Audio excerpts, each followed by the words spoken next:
dengan saya Yel Francisca, guru bahasa Indonesia. Pertemuan sebelumnya kita sudah membahas mengenai apa itu teks laporan hasil observasi dan beda teks laporan hasil observasi dengan teks deskripsi. Pada pertemuan ini kita akan membahas mengenai ciri dan struktur teks laporan hasil observasi. Nah, kalau berbicara tentang ciri, berarti khususnya.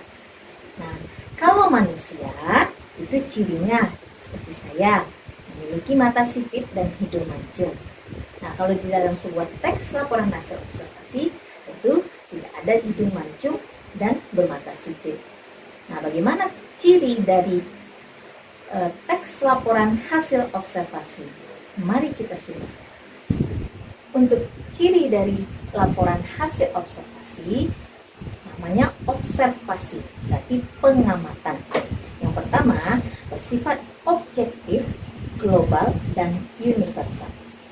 Nah, kalau objektif, berarti objeknya. Kalau kemarin kita sudah membahas tentang kucing, jadi objeknya itu kucing. Nah, subjeknya si pemilik kucing, seperti saya misalnya pemiliknya, berarti saya subjeknya.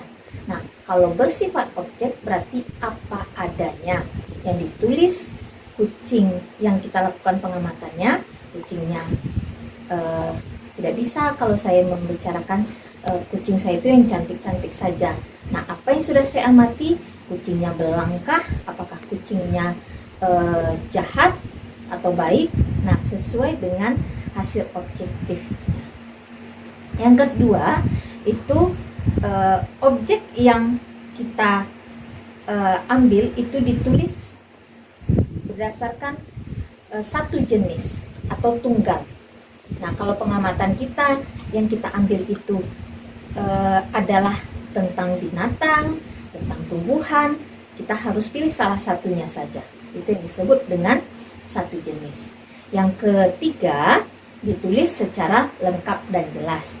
Nah, orang membaca, si pembaca hasil observasi kita tentu harus jelas apa yang kita tulis.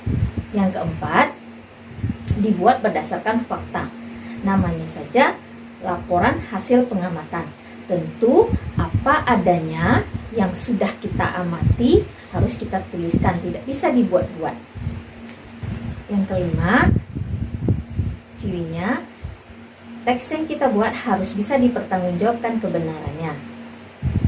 Yang keenam, teks yang dibuat itu harus saling berkesinambungan. Jadi antara pernyataan umum dan ciri-cirinya, antara paragraf 1 dengan paragraf berikutnya itu harus ada keterkaitannya. Struktur laporan hasil observasi. Nah, berbicara tentang struktur, berarti struktur itu adalah susunan. Kalau di kelas ada struktur kelas, mulai dari kepala prodi, wali kelas, ketua kelas, dan selanjutnya. Nah, ada lagi struktur anggota tubuh. Kalau anggota tubuh mulai dari kepala, pundak, lutut, kaki. Itu lagu ya. Oke, untuk struktur laporan hasil observasi, yang pertama itu definisi umum. Yang kedua, deskripsi bagian, dan yang ketiga, deskripsi manfaat. Nah, apa sih isi definisi umum? Kalau definisi, berbicara tentang definisi, berarti itu pengertian. Nah, biasanya kata yang dipakai dalam sebuah pengertian adalah merupakan, kucing merupakan, nah itu kemarin ya. Nah, selanjutnya deskripsi bagian. Deskripsi bagian itu terdiri dari jenis-jenis, macam-macam. Nah, jenis kucing apa saja? Kucing bersiakah? Kucing yang lain.